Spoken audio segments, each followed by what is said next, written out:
Alright, so this is going to be my first video. I've been working on this project and I'm just now starting a video, so this is kind of like the middle of the project. And also, this is my first time ever making a video, so bear with me. The quality is probably not going to be great. It's going to be a steep learning curve for me. But anyway, I'm remodeling my kitchen. You can see the lower cabinets is what the kitchen cabinets used to look like. I'm making completely new doors. You can see at the top, they're done. And then I'm using the same boxes and putting like an 1/8 inch layer on the outside of the cabinet boxes and painting the inside white. And that's what you're looking at here. Oh, by the way, the wood I'm using is alder, and the only reason I'm using it is I like the color. It's a hardwood, but it's not as hard as like maple or cherry or oak, but it's still considered a hardwood. It's like medium hardness. The doors are solid alder, and like I said, the boxes have a veneer layer that's 1/8 inch thick. I don't know if you'd even call it veneer. Alright, so these are the plans for the cabinet doors for the lower half of the kitchen cabinets. And I'm marking out where the grooves go for the inlay, the metal inlay.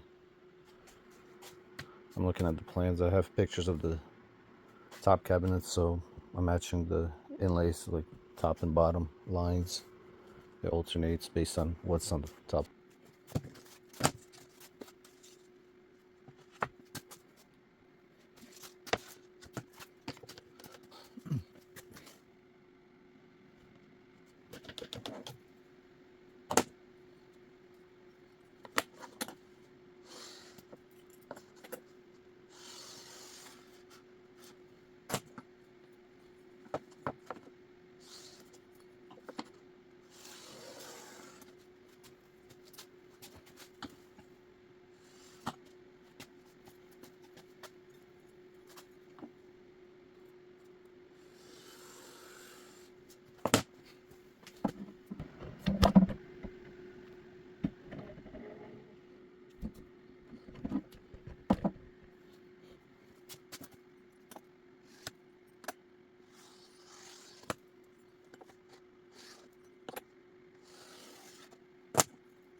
I got lucky here.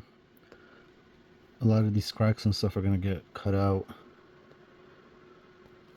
in the groove and covered by the metal inlay.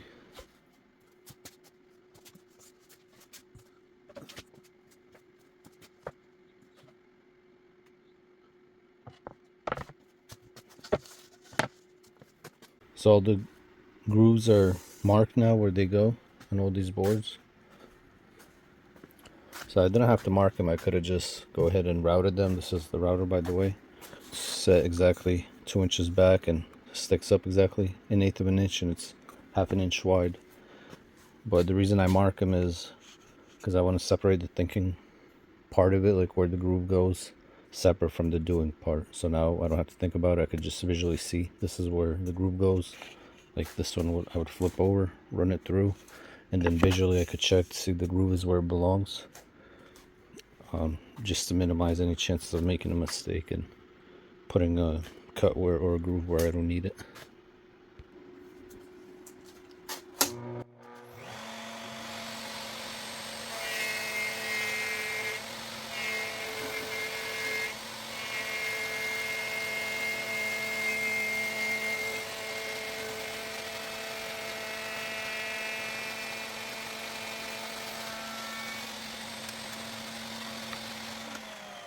I don't know, I had the vacuum cleaner going.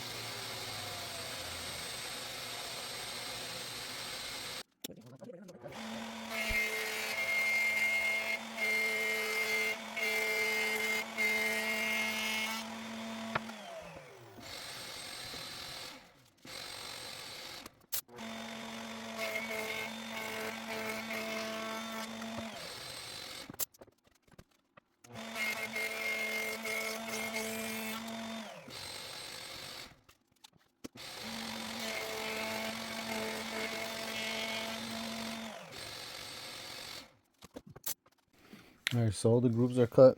This is the metal I'm going to inlay. It's actually pretty nice stainless steel. Super cheap because it's made for like industrial purpose. It's for pallet strapping. But this is like really nice quality stainless steel, if you ask me. Anyway, I gotta cut it to size, and then I use that sander right there. Sand one side linearly along the length of it to give it a brushed metal look. Actually, friction fits really nice. You could push it in there, it won't go anywhere.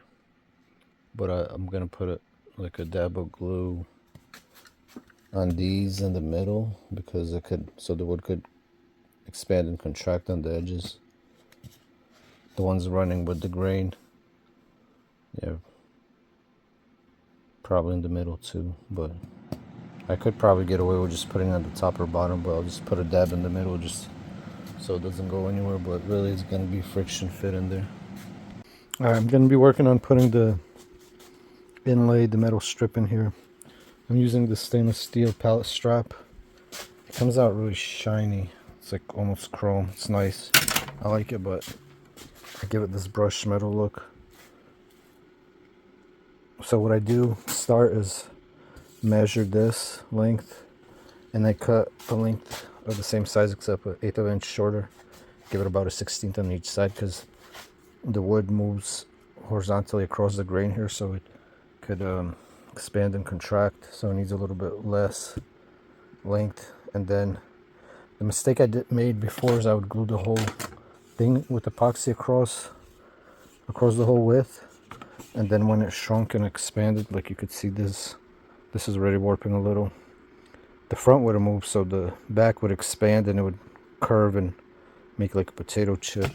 So what I'm going to do now is I measure, I cut it, I give it the brushed metal look with the sander here. I run it across the sander, but I'll show you more of that later.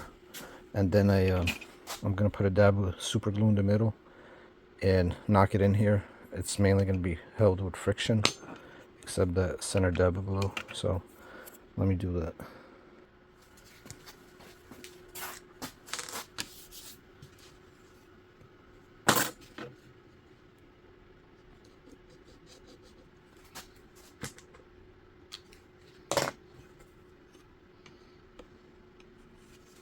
And then kind of lay one side in like that, and then get the sides, get it centered correctly, and then push the other side in a little. And it's like really friction fit, so it doesn't want to go in. And then start knocking the other side in, just a little along the edge, and then all the way harder. Then come back from the other side, do the same thing. That's part of why I give it the brush look. It'll hide any imperfections like these hits I'm putting on it, because I'm putting it with the grain of the brush.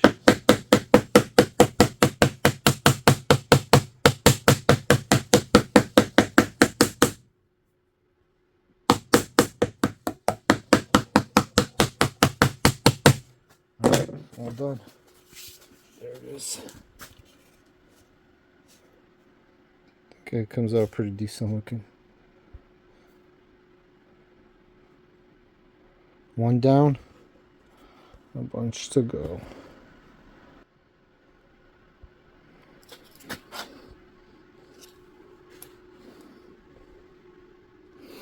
Oh, I also cleaned up this peach fuzz here. Boom.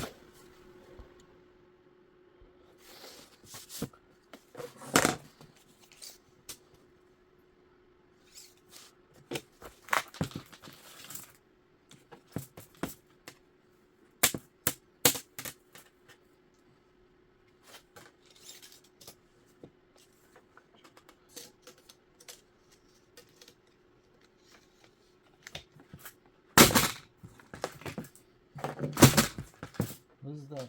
What is that annoying?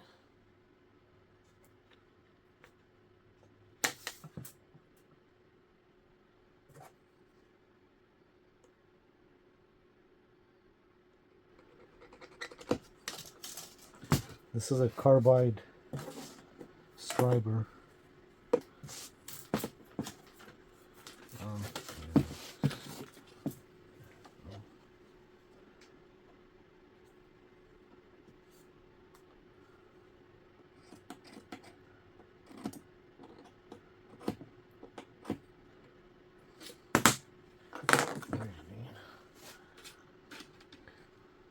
These are like extra heavy duty metal cutter shears.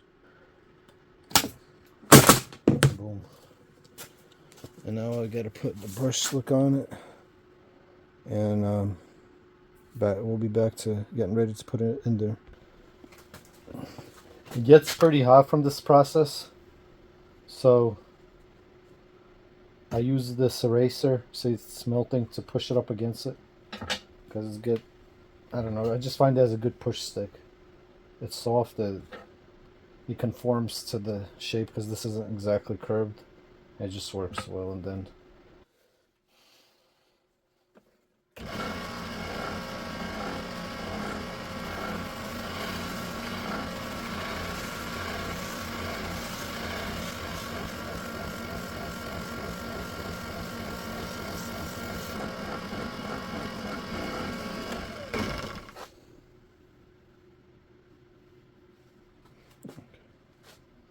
you see how it has these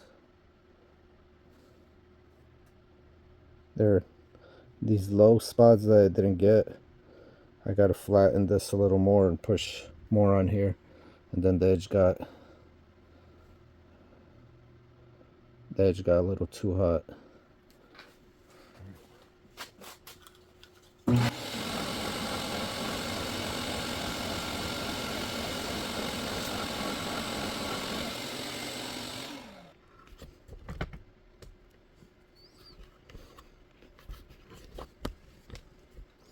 All right, and I use the compressed air to cool it.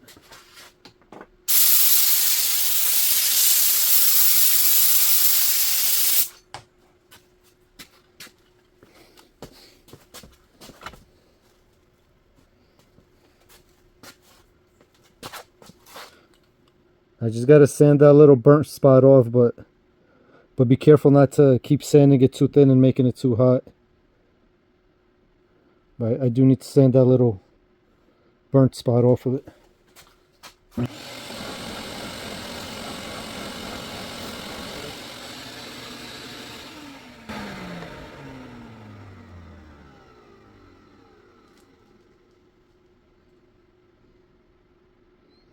That'll work. Now I need to do the other side. This side.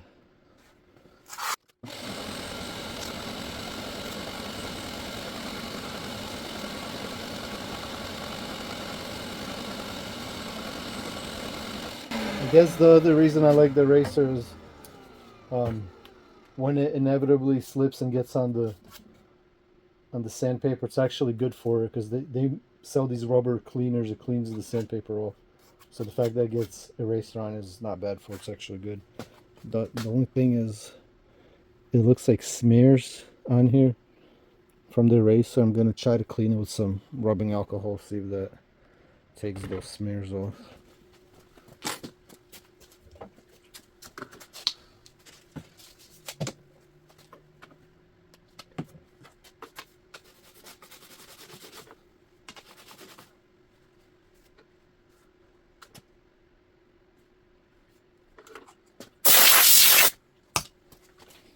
It looks like that worked. Looks pretty good.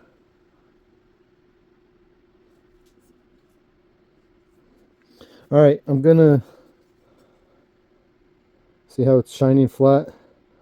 I'm gonna hand sand a little spot in the middle where the glue dab is gonna be, and this is ready to glue in. There's some eraser and burnt here, but it doesn't matter. This is just cosmetic. This eraser comes off pretty easily too. So anyway, I used to sand the whole thing, but that's when I was gluing the whole thing in. I really just need to sand a little spot in the middle.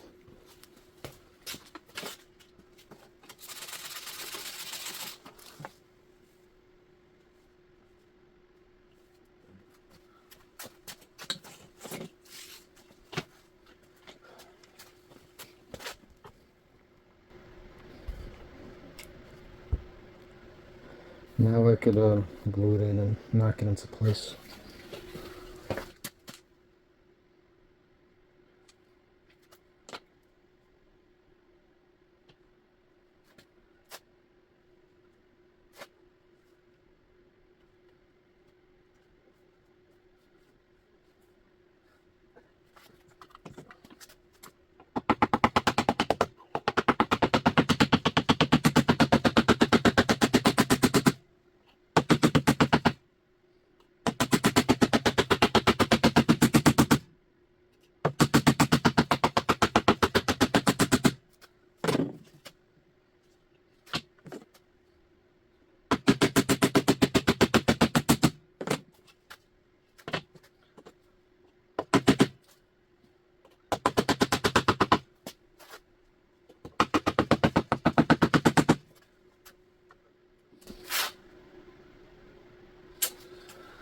right, well, number two. The rest I'm gonna do, but I'm not gonna talk about doing. Kind of explain the process. I just gotta do it now. All right, so I got all the long strips done on all the boards. By the way, these long ones, I put a big dab of glue in the middle, like I did on everything else, and then I put a thin strip of glue on either side, just to hold it a little, because I found on the long ones the friction fit in some spots it would like go up and down if you pressed on it a little. Friction wasn't quite enough, so did that. Now all I have left is these long strips here. Well, it's a little less long than the width is less long than the height, but these strips here are the width ones, and these little, this is all 2 inches. These grooves are set in 2 inches from both sides, so a bunch of 2 inch pieces. I'm gonna take this piece and pre-chop it all into 2 inch pieces, so all I gotta do is pop that 2 inch piece in all the big boards that have that little corner there. Pop the little 2 inch piece in and finish it off with this. I'm running really low on the strip. It's probably not gonna be enough for like 3 or 4 doors, so I'm gonna have to buy a whole new one. All right, incredibly enough, I had enough metal strip. This is all that's left. This little bent piece from the end of it. Now all I gotta do is clean up. All the metal pieces are in. These doors and drawer fronts are done. All they need is to be sanded and put finish on them. Look at this mess. I went through a few erasers, but I got a whole box from Amazon. It's kind of cluttery here.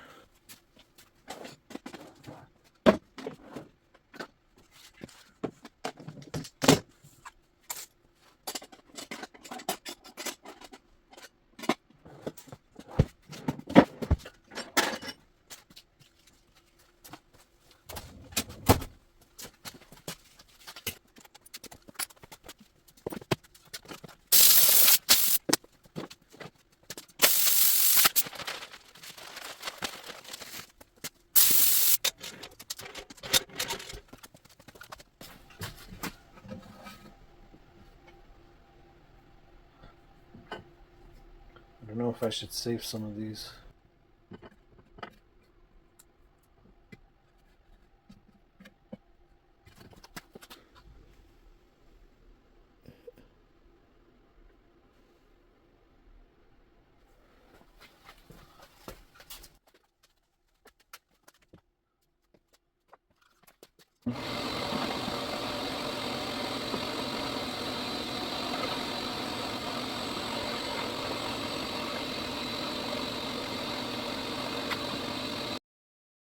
Well, that's gonna be it for this video. I got all the grooves cut, the metal strips in. Previously, I had cut out pockets for the hinges and for the handles. So these doors are all done. All they need is finish. They need to be sanded and they need finish applied. Thank you for watching. I'll see you next time.